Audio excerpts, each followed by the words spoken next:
You ready to receive the Word of God today? Good news, we are starting a brand new series ngayong araw na ito.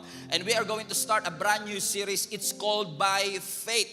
At sa pamamagitan po ng series na ito, we are dreaming, we are believing that God would stir up our faith. Ang mga pananampalataya natin, that faith will arise. And I'm excited because I know that many more testimonies will arise after this series. Let's open up our Bibles to Joshua chapter 3 verse 7 to 17. And siguro tahimik lang po kayo, no? But I know you're very excited to receive the word. Joshua chapter 3 verse 7 to 17. Alam niyo yung 3 p.m. service ang laging pinakamagulong service sa lahat, no? Napansin ko lang 'yon, no? Napansin ko. Okay. Yung mga young people minsan sinabi sa akin, "Pastor, okay lang ba 'yung ginagawa namin?" Okay lang. Basta kay Lord yan. Alright, Joshua 3:7 to 17. And the Lord said to Joshua, "This day I will begin to exalt you in the sight of all Israel, that they may know that as I was with Moses, so I will be with you. You shall command the priest who bear the ark of the covenant, saying, when you have come to the edge of the water of the Jordan, you shall stand in the Jordan." Joshua said to the Israelites, "Come here and listen to the words of the Lord. Come here and listen to the words." Bear that in mind. Come here and listen to the words of the Lord your God. This is how you will know that the living God is among you, that He will certainly drive out before you the Canaanites, Hittites, Hivites, Perizzites, Girgashites, Amorites, Jebusites, mosquito bites.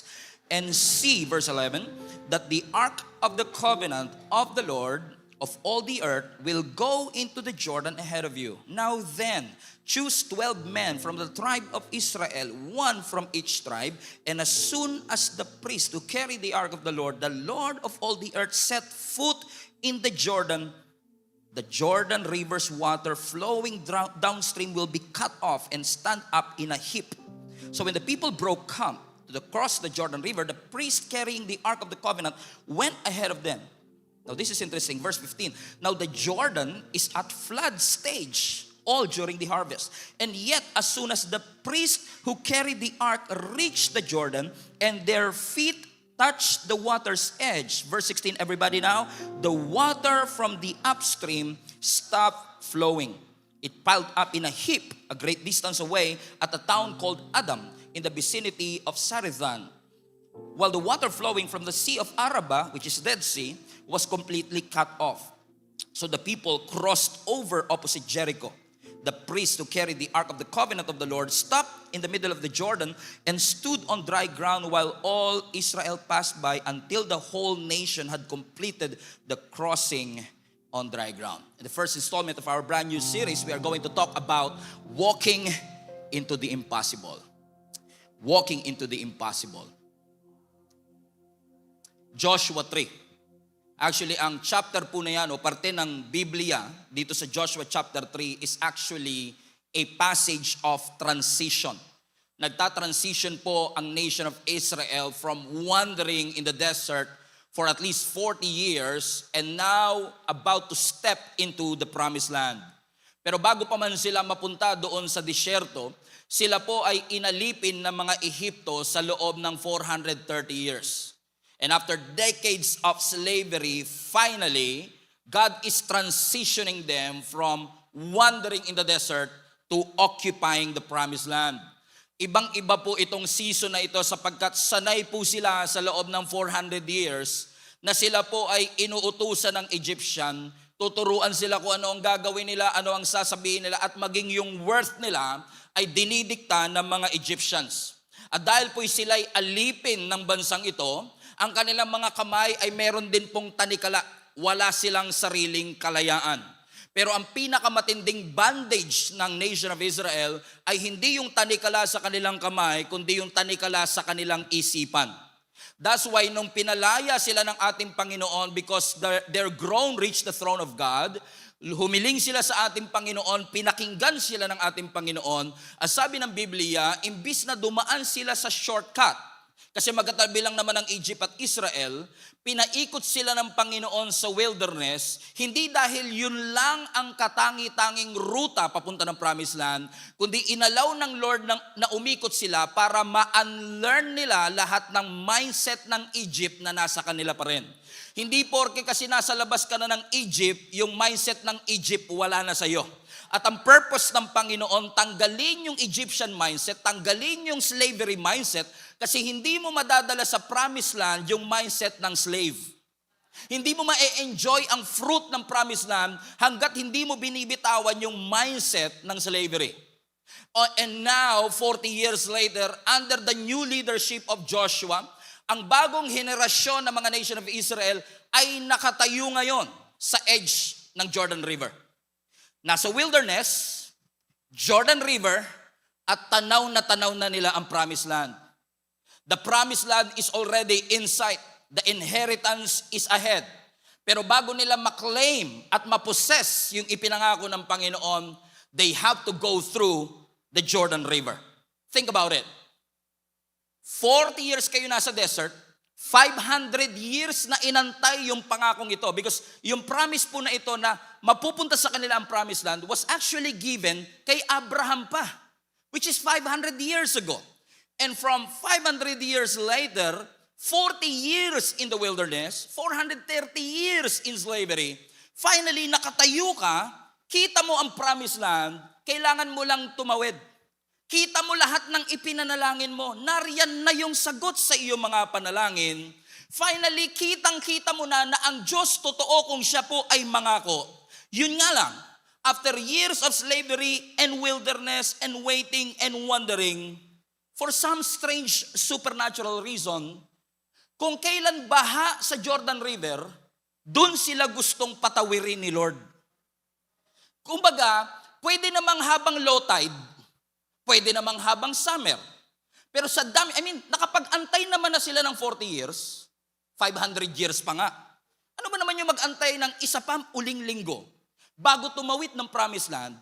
And yet si Lord talaga, iba talaga mag-isip si Lord.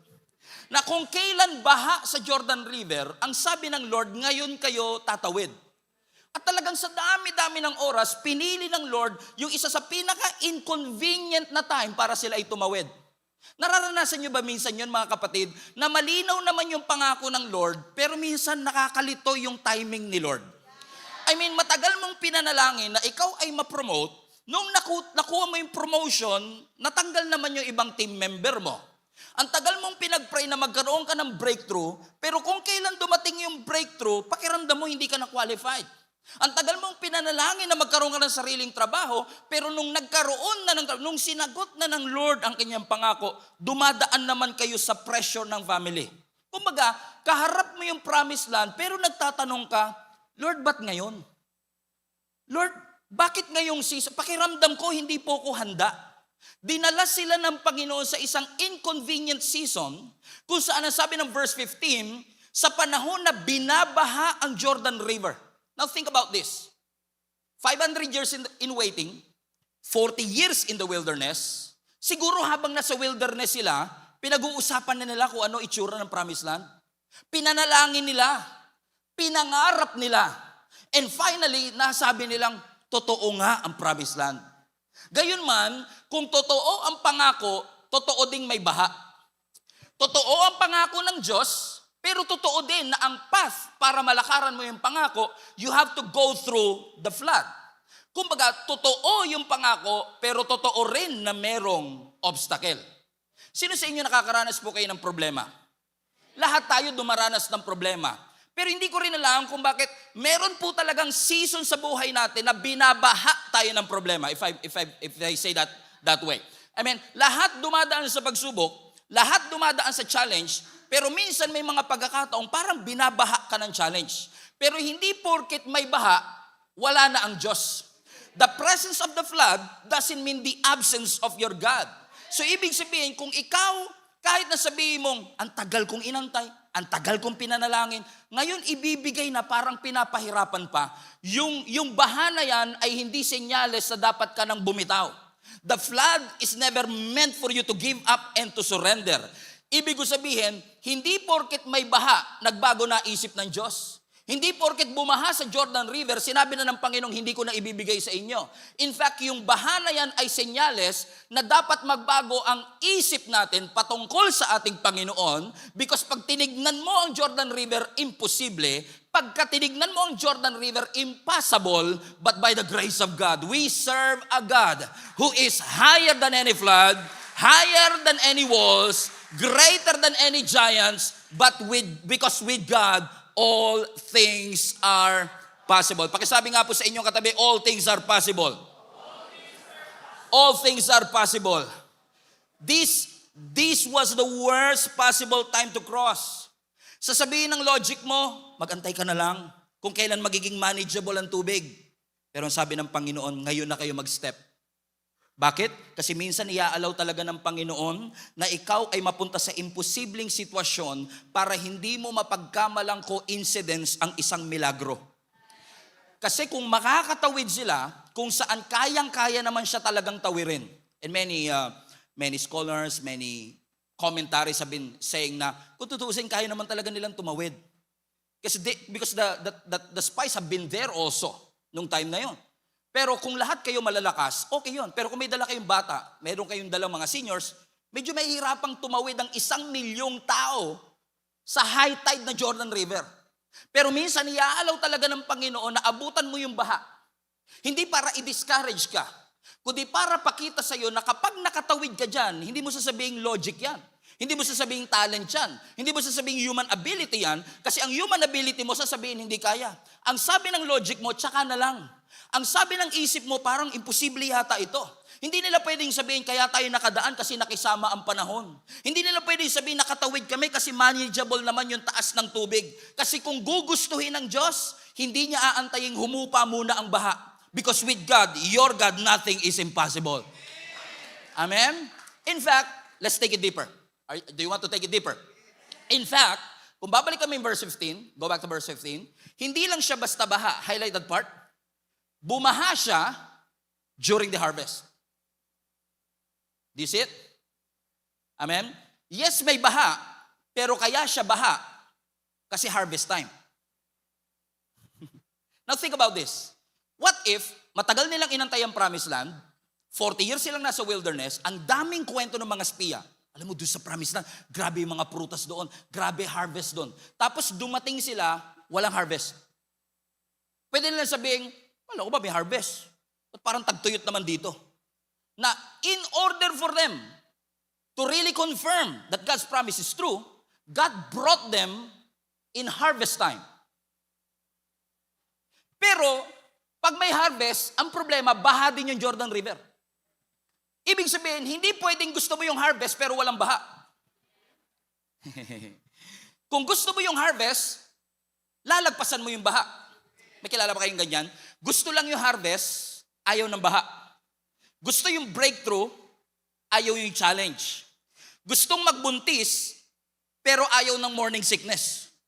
Kung nananalangin ka, Lord, bigyan mo kami ng anak, kasama sa pagbubuntis, yung sasakit ang balakang mo. Kasama sa pagbubuntis na magkakaroon ka ng cravings, gusto ko ng manggang hilaw, pero 2.5 lang. Ano ibig sabihin? Part yun. Ibig sabihin, if I want to experience harvest, I have to go through the flood. Kung may harvest, kailangan daanan ko yung challenges. Ibig sabihin, katulad ng pagbubuntis, habang patindi yung sakit, may dinedevelop naman ang Panginoon sa loob. Na minsan iaalaw ng Diyos na dumaan ka habang baha para hindi mo maipasa sa human ability yung bagay na dapat sa Diyos naman pala talaga. Because ito lang ang alam ko, kung mas mataas ang baha, mas maganda ang testimony. Kung mas matindi ang challenge, mas malinaw ang testimony. Kung sinabi ng doktor 2 months na lang and then you got cancer-free all of a sudden, that is a bigger, clearer testimony na kung logic ang papairalin, hindi kaya. Kung sarili ko lang desire, hindi kaya. But with God, all things are possible. Pakisigaw po, all things are possible. So baha. So in order for them to experience the promised land, in order for them to possess their possession, they have to go through the promised land. through the Jordan River. The thing is, baha nga sa Jordan River. So what they did is this, verse 15. Now the Jordan is at flood stage during all the harvests. And yet, watch this, as soon as the priest who carried the ark reached Jordan, everybody read now, and their feet touched the water's edge, verse 16, the water from upstream stopped flowing. Baha. Okay? But sabi ng scripture, baha siya because it's harvest, and yet, as soon as, sabi ng scripture, nilagay ng mga priest yung kanilang paa doon sa tubig, huminto ang pag-anod ng river. Okay. Iba ito sa Exodus 14. Sa Exodus 14, nakaranas din ang Israelites ng Red Sea. Remember? Kung saan, Egyptians are behind them, the wilderness is in front of them, but what separates them from slavery to freedom is the Red Sea. Pero iba strategy ni Lord doon. Sa Exodus chapter 14, hinati muna yung dagat, tsaka sila humakbang. Pero dito baliktad. Para huminto yung tubig, kailangan muna nilang humakbang. So, if you want it to stop, you have to step. Okay? So, ganito yan. Ang sinasabi ni Lord, hindi mangyayari yung stop pag walang step. Nga lang minsan tayo kasi gusto muna natin, stop mo muna, and then I will step. Kilala niyo si Abraham, di ba? Nung tinawag po siya ng ating Panginoon, same Abraham na pinangakuan nitong promised land. Di ba ang sabi ng Lord, Iwana, leave your country and go to the land that I will show you. Leave your country and go to the land that I will show you. Question, ano po nauna? Go or show? Go. Ibig sabihin, kung ikaw ay mag-go, God will show. Tayo baliktad. Show mo muna, Lord, and then I will go. So ganito rin yung dilemma nila. Lord, gusto namin pumunta ng Jordan River, pero hindi kami hahakbang dyan, baha eh. Malulunod yung ibang mga kasamahan namin, wala kaming salbabida. Pero if you want us to step, you have to stop. Pero ang sabi ng Lord, if you want it to stop, you have to step. Na para mas maunawaan ninyo, this is exactly what happened to them. Nagpatulong ako sa AI para ma-imagine natin kung ano exactly nangyari. Because sa Red Sea, nahati, di ba? Pero this is completely different miracle.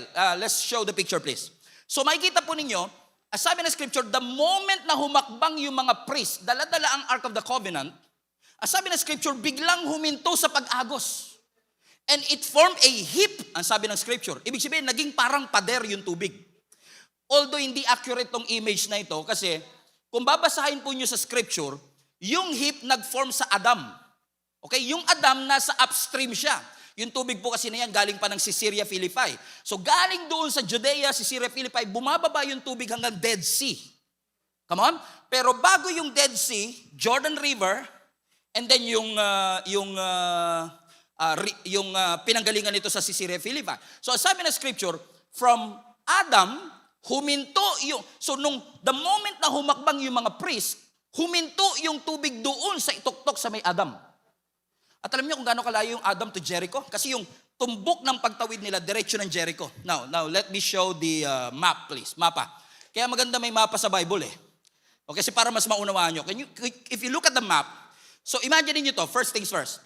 Galing silang Egypt, di ba? Pwede silang tumawid ng Canaan, Israel, all of a sudden. Pero pinaikot sila ng ating Panginoon into the wilderness of Jordan in Saudi Arabia. Bakit? Kasi alam ni Lord, hindi nila kayang makipaglabanan doon sa mga giants na nasa Promised Land. Kaya pinaikot sila ng Panginoon at nagpaikot-ikot siya dyan sa Jordan, Saudi Arabia sa loob ng 40 years. And then finally, look at this. Ang sabi ng scripture, tatawid na sila, nandun sila sa tapat ng Jericho. Kaya Jericho yung unang city na na-conquer nila doon sa Promised Land, right?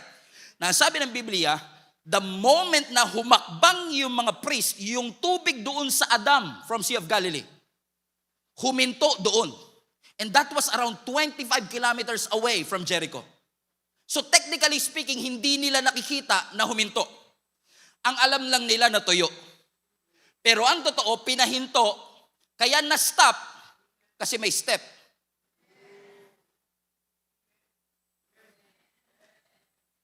So technically speaking, possibly, nung humahakbang sila, basa pa. Pero unti-unting nagre-recede yung tubig because God already worked behind the scenes. Up there, upstream, doon sa Adam, na wala nang nagfo-flow na tubig because they step into it. Meaning, ang instruction ni Lord very simple. Gusto mong pahintuin ko, mag-step ka muna. Gusto mo ng milagro? Gumalaw ka. Hindi po pwede na gusto mong pahintuin yung tubig pero hindi gumagalaw ang iyong mga paa. Akala ko kasi dati, pag nananampalataya ka kay Lord, basta ka lang nananampalatayang kaya ni Lord. Totoo naman kaya ni Lord. Pero ang tunay na pananampalataya, hindi ka lang naniniwalang kaya niya, kundi ang tunay na pananampalataya, hinahakbangan mo yung salitang narinig mo. Okay? Faith in action. So now, the moment they step into the Jordan River, they are now walking by faith. By faith, they believe that God would save them. And all of them were able to cross the Jordan River. Anong ibig ko sabihin, mga kapatid? What if ang reason na lang kaya hindi humihinto yung Jordan River sa buhay mo? Kasi inaantay ng Lord na ihakbang mo ang iyong mga paa. Yes, naniniwala tayong kaya ng Panginoon, but you have to put your feet on your faith. Lagyan mo ng paa ang iyong mga pananampalataya. Nagbabago ang sitwasyon natin, hindi dahil naniniwala tayong kaya ng Diyos. Nagbabago ang ating mga sitwasyon kasi hinahakbangan natin yung salitang tinanggap natin. So when God says go, don't say no. When God says stop, you stop. But when God says go, you go. Kapag sinabi ng Lord, isubmit mo na yung application. Do not even hesitate na wala kang qualification. Kung sinabi ng Panginoon, i-apply mo na yung visa na yan, go ahead and do it. Do it by faith. By faith, you serve. By faith, you submit that proposal. What if ang milagrong hinahanap mo, hindi na kailangan ng mas marami pang prayer? Yung prayer mo, sinagot na. Hindi na kailangang dagdagan pa. Hindi mali. Hindi manaling malalangin. Hindi manaling mag-worship. Pero what if, imagine niyo yung mga priest. Lagay natin sa storya. Promised land, Jordan River.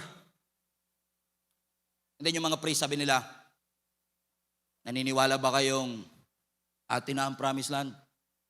Yes.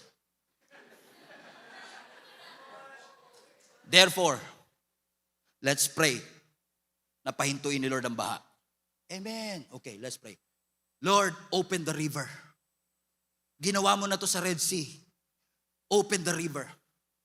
5 days later, hindi pa rin bukas. Kasi that miracle is not waiting for another prayer. That miracle is waiting for their feet to move. Because the moment their set foot on the Jordan River, all of a sudden, the water from Adam stopped flowing. So hindi dahil nanalangin lang sila, I'm sure nanalangin sila. But it's not more prayer. It's not, marami tayong mga panalangin, mga kapatid. Marami tayong mga dinidesire sa Panginoon na hindi na po nag-aantay ng additional pa. Try kaya natin si Pastor mag-pray. Total, malapit naman siya kay Lord eh. What if binuksan na talaga ng Lord yung pintuan, inaantay na lang ng Lord na pihitin mo yung doorknob? Amen? Ganito lang yan mga kapatid, ano? Kung nagpe-pray talaga po tayong mag-diet, kahit baguhin mo prayer mo, kung hindi mo babaguhin yung diet mo, walang miracle na mangyayari. Do you get what I mean? Nag-guess niyo po ba yung sinasabi ko?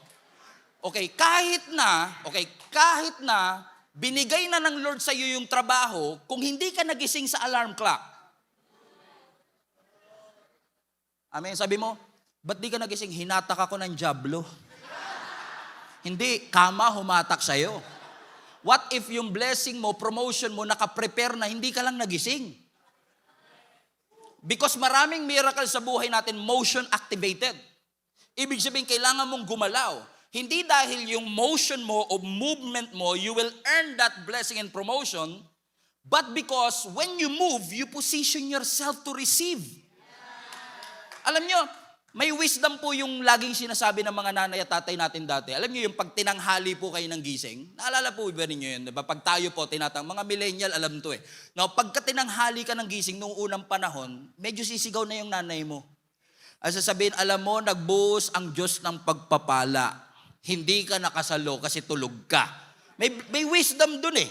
Kasi kahit talaga magbuhos si Lord, kung wala ka sa posisyon, hindi mo talaga siya matatanggap.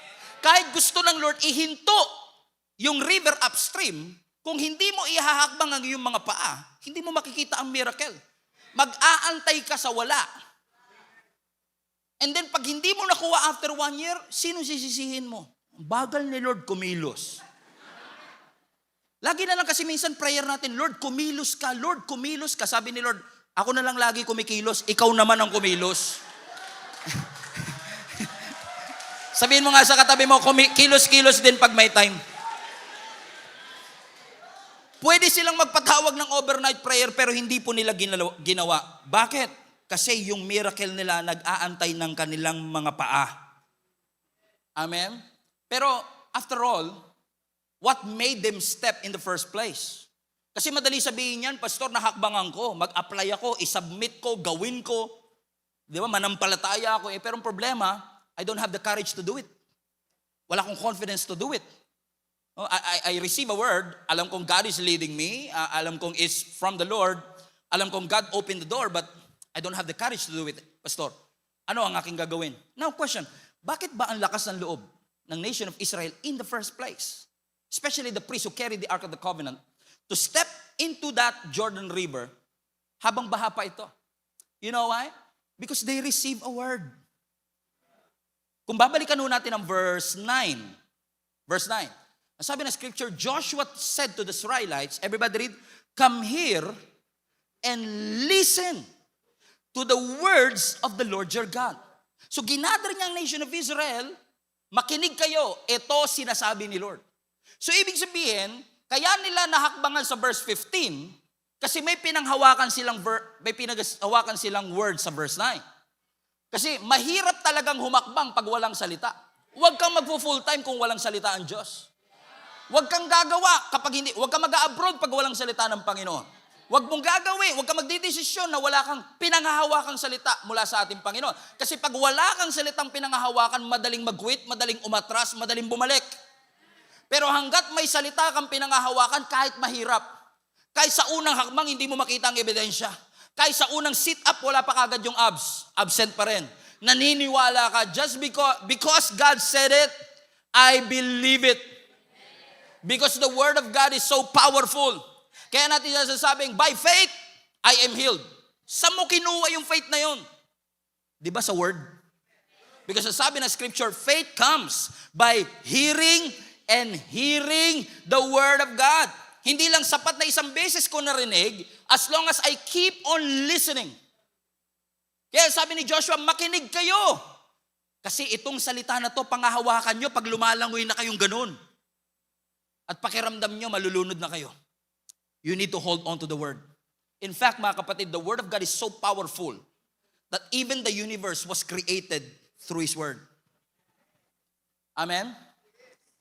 Ano ang sabi ng Psalms 33 verse 6?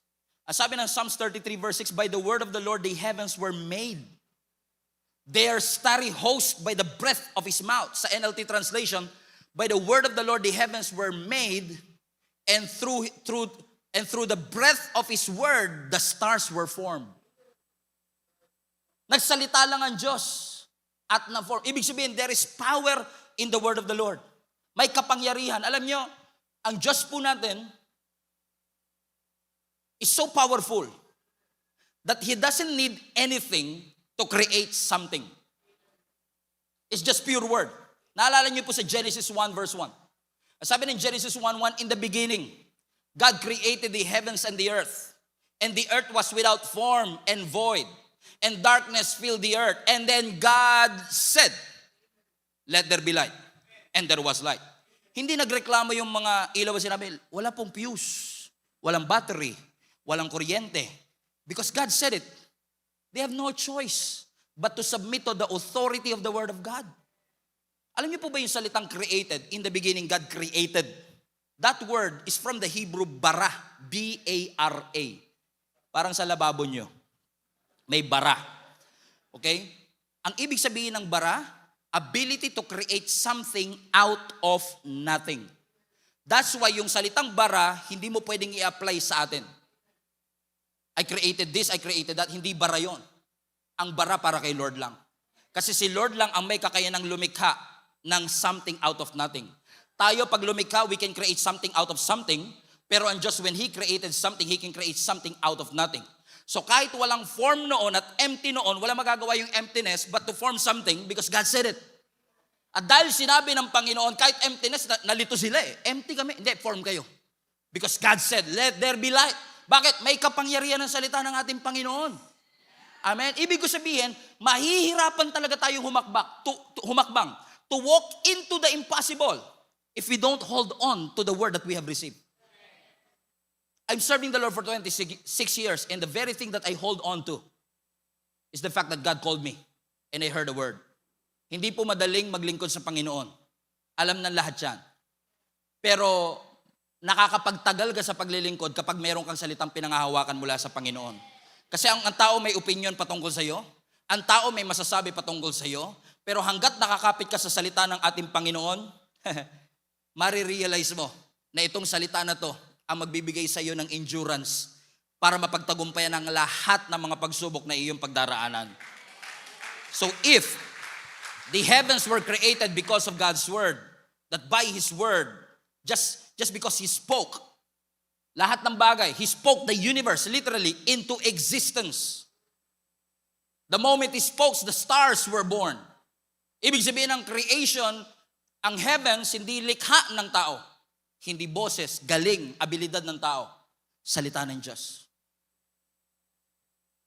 At dahil powerful ang salita ng Diyos, yan din ang ninanakaw ni Satan sa puso natin para ma-discourage tayo humakbang. Maraming tao nadi-discourage, natatakot, nagdududang humakbang. Kasi narinig nilang nagsalita ang Diyos, pero nakalimutan na nila nung nandun na sila. Alam niyo ko bakit? Kasi ninakaw na ng kaaway yung salitang natanggap mula sa ating Panginoon. Fasten your seatbelt. Papunta na tayo sa exciting part. Akala niyo po ba, si Satan is just after your joy? Joy is a fruit. Word is the root. So, he is not after the fruit. He's after the root. So, kung iniisip mo na yung joy kinukuha ni Satan, what if ang kinukuha niya talaga yung word na nasa puso mo na nagpo-produce kaya ka may joy? Do you think that Satan is just after your peace? Ninanakawan ka ng kapayapaan ni Satan? No. It's the word that you believe in your heart na ninanakaw niya, kaya ka nawawalan ng peace. So every time maa-anxious ka, every time matatakot ka, madalas tanong natin, ba't ako natatakot? Ang magandang tanong, ano yung mga salitang dating pinaniwalaan ko na nakalimutan ko na ngayon? Kaya nagpo-produce ito ng takot. Ano yung salitang ninakaw ng kaaway sa puso ko? Kaya ngayon wala akong mapanghawakan sa gitna ng kalungkutan. Kasi kung nandun pa rin yung salita, kahit malungkot, you will hold on to the truth of God's word, that He is close to the brokenhearted. That if you cast all your cares upon Him, He cares for you. That when you come to the Lord, even though you are tired, come to me all of you who are heavy laden and I will give you rest. So kahit pagod ka, when you remind yourself of that word, dahil may pinangahawakan ka, nananatili yung peace. So kapag nawala yung word, nawawala yung peace. So if the word stays, the peace stays. If the word stays, that courage stays. If the word stays, the fear loses its grip. That's why si Satan ang unang inaatake niya, yung salitang na-receive mo. Balik tayo sa Genesis. Genesis chapter 3. Yung ahas, lumapit kay Eva. Kung meron man pong similarity. Ano ang sabi ng ahas kay Eva? Did God really say? Ang unang inaatake ni Satan, yung salita. Gusto ni Satan magduda ka sa salita. Kasi the moment na nagduda ka sa salita, mawawalan ka ng courage na humakbang. Kasi madi-discourage ka. Discourage na wala yung courage. Nawawala yung courage mong humakbang kasi nadi-discourage ka kasi yung word na tinanggap mo, kinuha ng kaaway. He will make you believe na hindi naman totoo yan. Remember Jesus Christ, for example. Si Jesus Christ po, He was baptized on the same river, Jordan. Remember in Matthew chapter 3, habang binabaptize po ang ating Panginoong Hesus, ang sabi ng Biblia, pag-ahon ng ating Panginoong Hesus, bumukas ang kalangitan, bumaba ang kalapate that signifies the Holy Spirit. And then the Father spoke. What a beautiful moment. The Father, the Son, and the Holy Spirit. What a beautiful moment. And then, ang sabi ng Biblia, out loud, publicly, nagsalita ang Ama, referring to Jesus Christ. This is my beloved Son, in whom I am well pleased. Klaro. Ibig sabihin, in-affirm ng Ama, si Jesus ang beloved Son. One chapter later, isang chapter lang. Pagdating ng Matthew chapter 4, habang nasa wilderness ang ating Panginoong Hesus at nagpa-fasting ng 40 days. Remember? Kinausap siya ng demonyo. Sa Matthew chapter 3, ang sabi ng Ama, this is my beloved Son. Sa Matthew chapter 4, if you are the Son of God. Gusto ni Satan magduda ka sa word. Amen? Kaya si Satan, hindi yan takot pag nagsisimba ka. Hindi yan takot. Kasi pag nagsimba ka, tapos paglabas mo, nakaka-inspire, no? Grabe yung word. Na-inspire ako. Hindi takot si Satan dahil na-inspire ka. Lumabas ka, motivated. Ay, nararamdaman nyo ba minsan yung pag nagsimba kayo?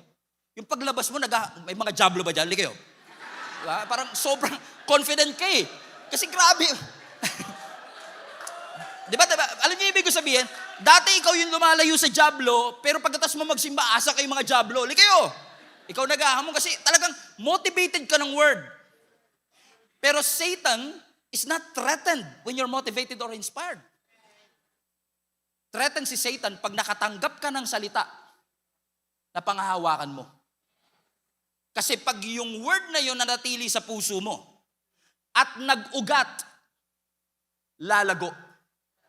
Pag lumago, magkakaroon ka ng courage to walk into the impossible. Amen? Kaya minsan, pagpunta mo sa church, topic natin, Romans 5. God loves you. Pinatawad ka na ng Diyos. Salamat po. Nasa CR ka pa lang. Sabi ni Satan, pinatawad ka ba talaga? Ikaw naman, o nga no, pinatawad na nga ba ako? Nagtaka ka din eh. Kasi hindi nahahayaan ni Satan makauwi ka ng bahay. Hindi nahahayaan ni Satan umabot pa ng second week kasi ayaw niyang mag-root yung word. So gagawin niya na nakawin niya na kagad, umpisa pa lang. Umati ka ng service, tinatawag ka ng Diyos. Thank you po. Salamat po sa pagtawag mo. Paglabas mo, tinatawag ka ba talaga?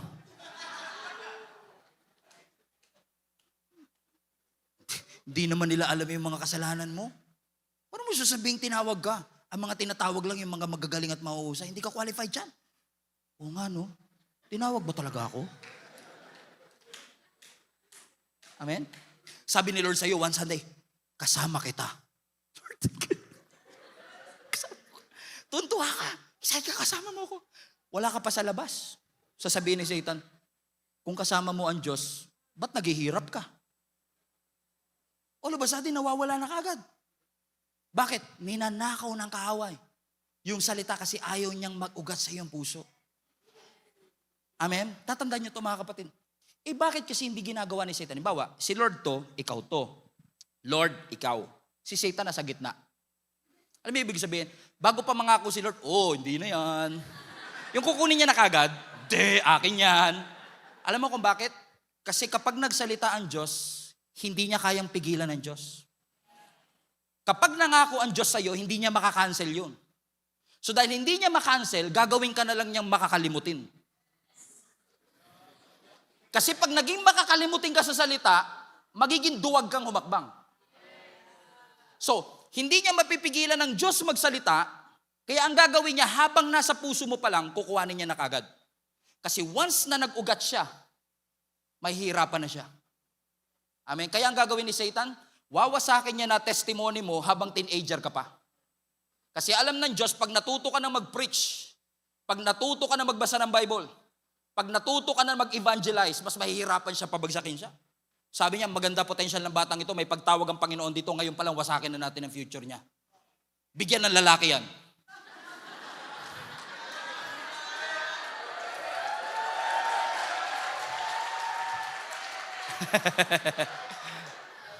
Amen? That's why, church, hold on to the word. Panghawakan mo. Do you remember a parable of Jesus Christ? Parable of the sower. Mark chapter 4. Let's go to Mark chapter 4 verse 15, I guess. Okay, Mark chapter 4, ang sabi ng Bible, the farmer sows the word. Basa, some people are like seed along the path where the word is sown. Watch this, highlight this part. As soon as they hear it, Satan comes and takes away the word that was sown into them. So hindi na inaantay ni Satan tumagal. The moment narinig mo siya, boom, akin na yan. Mali yan. Hindi totoo. Bakit ayaw niya mag-take root? If you continue reading in verse 16, sabi ng verse 16, others, yung iba naman, parang seed na punta sa batuhan. Narinig, at once, tinanggap na may joy. Pero dahil batuhan siya, next, but since they have no root, they last only for a short time. So nung dumating yung trouble, nung dumating yung persecution, comes because of the word, they quickly fall away. Kasi alam ni Satan, magro-root yan, yung word na yan, magro-root sa kanyang puso. Kaya ngayon pa lang, nakawin mo na siya. Alam mo kapatid, hindi na nakawin ni Satan yung salita kung wala yang halaga. Taas nga po, sino po mga magnanakaw dito? Taas nga po kami lahat ng mga magnanakaw dyan. Aray, baka may umamin. Ako po. Alam niyo yung mga magnanakaw? Naniniwala ako. May nakausap ako dyan joke. Okay. Alam niyo yung mga magnanakaw? Hindi po yan magnanakaw sa isang bahay na walang laman. Kung walang laman, wasak yung bahay, wala siyang mananakaw doon. Kasi walang value doon sa loob. So kung tinatangka ni Satan na nakawin yung salita, ibig sabihin lang nun, nakikita ni Satanas na may value yung salitang maririnig mo. So the best course and the wisest course of action is this. Pray to God. Lord, anumang salitang natanggap ko, selyuhan niyo po ito. Huwag mong hayaang manakaw ng kaaway because as soon as you hear it, gagawin ni Satan na lahat para nakawin yung salita. Para pag sinabi ng Lord, step ka na, hakbang ka na.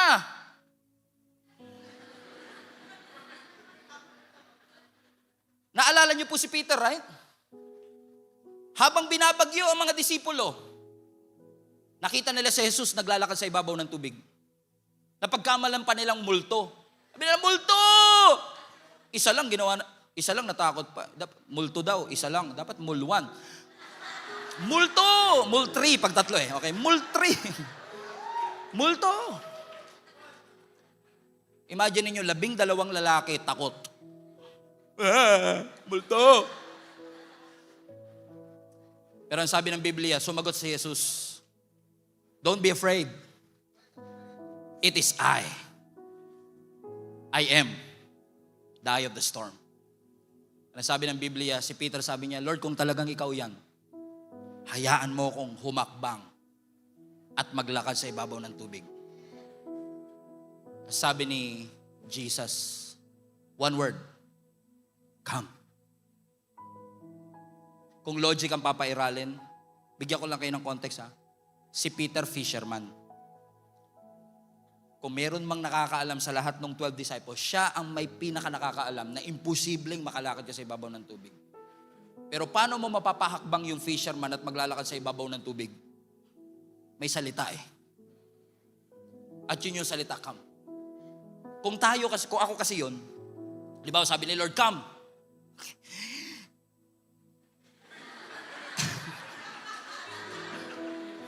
Lord, bago po ako umakbang, taon-tawa yarn.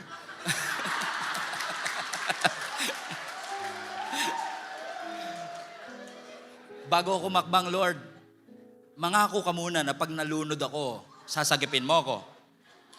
Lord, pwede bang pumirma ka ng promissory note? Na kung ano man mangyari sa akin, sagot mo ako, Lord, ha? Then, susunod ako. Marami kasi sa ating gusto muna ng assurance bago humakbang. Pero kaya mo bang mananampalataya to walk by faith?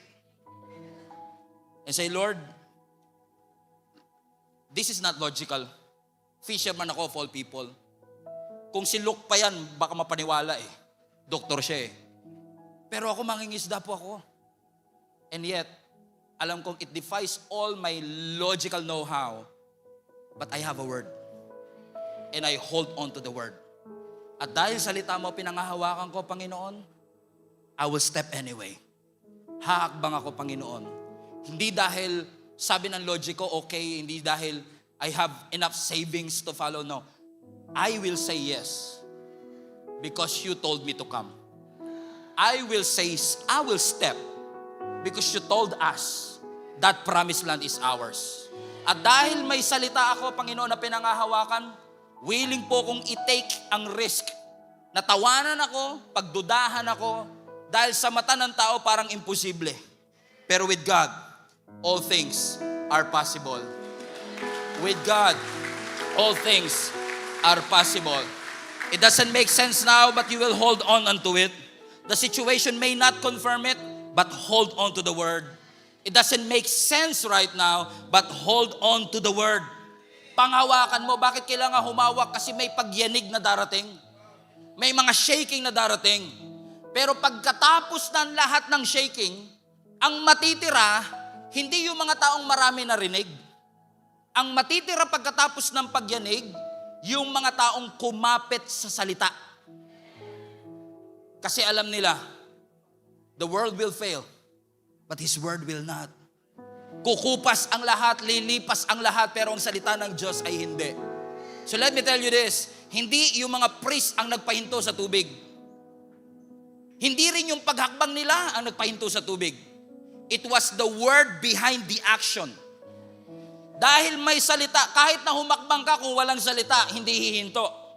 Pero kaya may power yung obedience kasi may word na narinig mula sa ating Panginoon. Because that is the missing link, y'all. Kahit gusto ng Lord ibigay, at ikaw humakbang, pero kung wala yung salita, kung wala yung word ni Lord, we will never experience all the things that God has created us to receive. But let me tell you this, as long as you keep on believing in the word of God, mahirap man yan sa unang paningin, challenging, parang gusto mo nang sumuko, parang hindi mo ma-imagine ang sarili mo, na ginagawa yung bagay na pinapagawa ng Panginoon. I wish I have time to discuss all of these things, but the very thing that you will hold on to when things are rough and tough, when your backs are against the wall, is the fact that I receive a word. And because I receive a word, I hold on to the word. 5 years later, 10 years later, 20 years later, nagsasuffer ka, nakangiti ka pa rin, nagsasuffer ka, pero nakatayo ka pa rin. There's no guarantee that there's always a breakthrough on this. Pero ang alam ko lang, if you hold on to the word, He will never abandon you. He will never leave you. Kasama mo siya.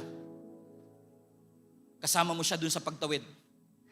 Tanong sabi ng Biblia, pagkatawid nila, all 1 million of them tumawid sa Jordan River. And they made it to the promised land. 500-year-old promise. 430 years slavery. 40 years in the wilderness. Finally, we're here. Not because we're good. Not because the priest stepped into the Jordan River, but because we listened to Him. Kung ako, papakinggan ko sarili ko, papahupain ko muna yung baha, mas madaling tumawid. Pero the fact na nakatawid sila ngayon is a miracle. Hindi mo pwedeng sabihin logic yan. Hindi mo pwedeng sabihin leadership ni Joshua yan. Hindi mo pwedeng sabihin magaling kasi silang lumangoy. Hindi. Wala lahat yun. Pero ang meron lang, may salita silang pinanghawakan. Sinunod nila yung salita, kahit illogical ang timing, kahit parang hindi nasa tamang panahon. And what happened? They experienced a miracle. They walked into the impossible. And literally, the impossible because of the Word of God. Can we just stand to our feet? Tayo po tayong lahat.